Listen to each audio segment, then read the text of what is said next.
Hello everyone and welcome. Casey here with Modern Witch Doctor. So today I'm going to show you how it is we make walnut syrup.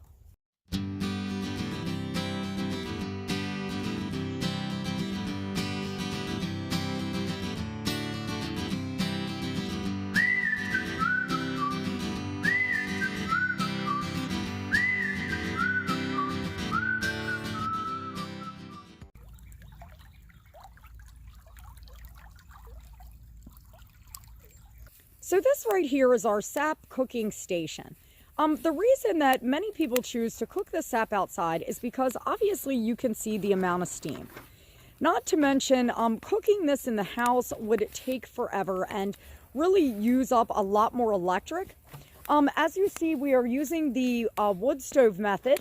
We have a little homemade system built here, which is pretty basic. And I do believe that most people that cook syrup, just as backyard sap kind of people, make a system pretty similar to this.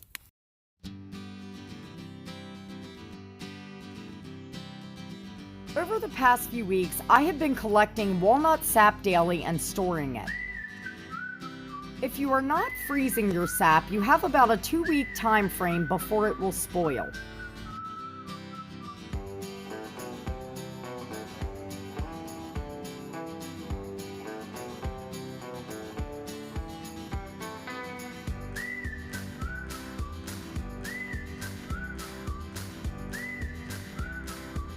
I am filling all of my chafing dishes almost full with sap, and then I'm going to place them on my wood stove cooking burner. The point here is to get your sap to boil. It is only through boiling down and cooking down that it will actually turn into syrup.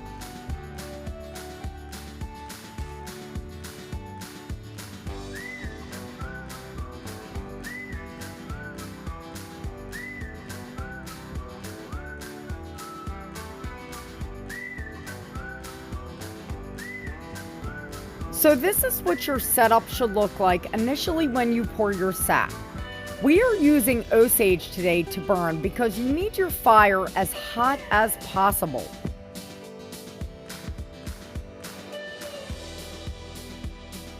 There are many people that choose to be technical in this process as far as candy thermometers and checking the heat. For those that are interested in the technical side, 219 degrees is what you're looking for. However, I want to add that our ancestors absolutely did not have thermometers, and everything was left up to what you saw and what you felt.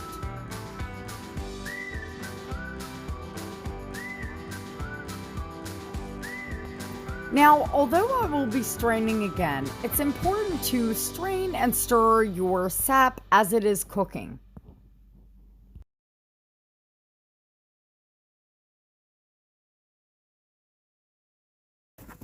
Today I'm going to be cooking my sap because over the past couple weeks we've had an extremely good sap flow.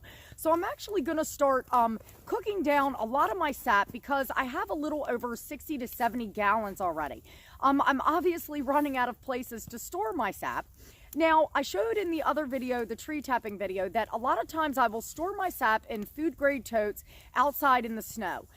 You also have the ability, of course, to freeze them in a freezer. But of course, with anything, you're going to run out of space. Now, because I've gotten so many gallons, I did not want to leave all of that cooking for one time.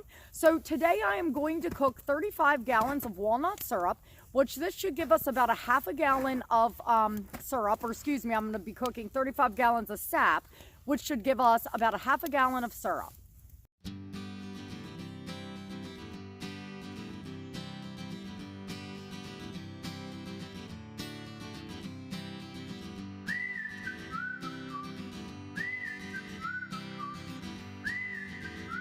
Now it is a game of patience.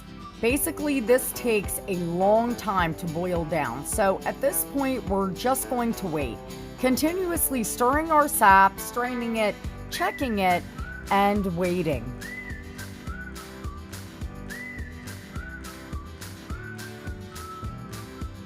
Now, as my sap cooks down, the middle chamber obviously is going to evaporate the quickest. So what I'm going to do is add sap from the cold chamber to the hotter chambers. And this is how we are able to cook our sap down slowly.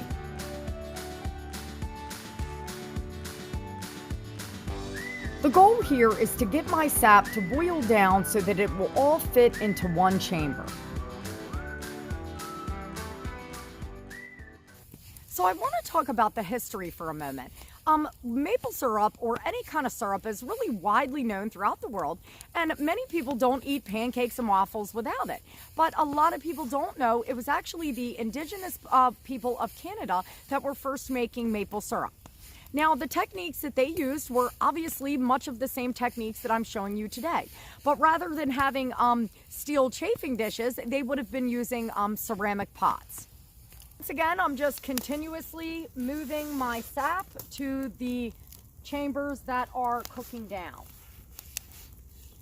And I'm usually doing one bucket at a time because I don't want them to overboil, because then we're just really wasting vital sap.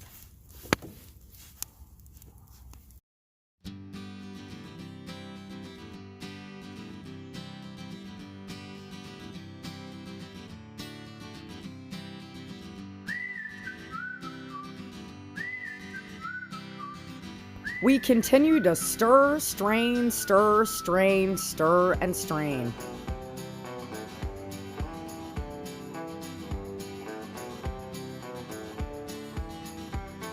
Patience is absolutely a virtue when it comes to making syrup.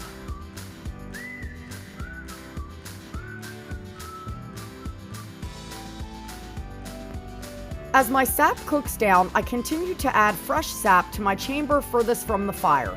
The goal here is to boil down all the sap that you have into one container. This process has taken me well into the evening. I started out with 35 gallons of sap, finishing with about 3 gallons of cooked down sap. I am now straining it through a strainer and cheesecloth, and I'm going to take the remaining sap up to my house to finish cooking. Here is where math equations play a large role. If it takes 50 gallons of walnut sap to make 1 gallon of syrup, and I started out with about 35 gallons of sap, I should end up with a little over a half gallon of syrup. This gives you a good way to eye up and judge when you are getting close to being finished. Now this is the hard part, knowing when your syrup is finished. Syrup, when cooking, is going to look liquid until it literally burns on the bottom of the pan. One way I'm able to tell when my syrup is finished cooking is I add a little bit to a coffee mug. I will allow it to cool and then pour it out. If it ribbons and is thick, it is absolutely finished cooking.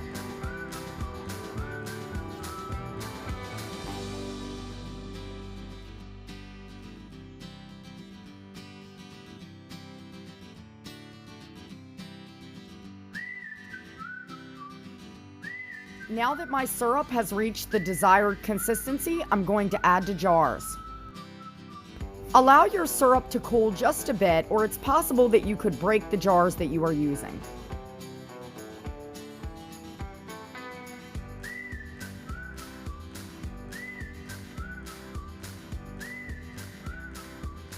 I started with 35 gallons of sap, and I ended up with about 6 jars of syrup. This gives you a great estimate on the quantity. Now it's breakfast time.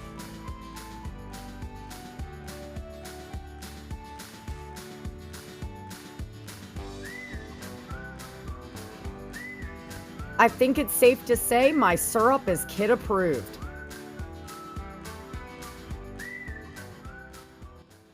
So now you guys see the process that it takes to cook down the syrup. Today we did the walnut, but the process is the same for any kind of tree sap that you're using. So this would be your sugar maple, ash maple, birch, etc. This is an excellent way to utilize your land, to forage, to be more self-sufficient or self-sustainability. So I hope you guys enjoyed the video. Until next time, stay wild.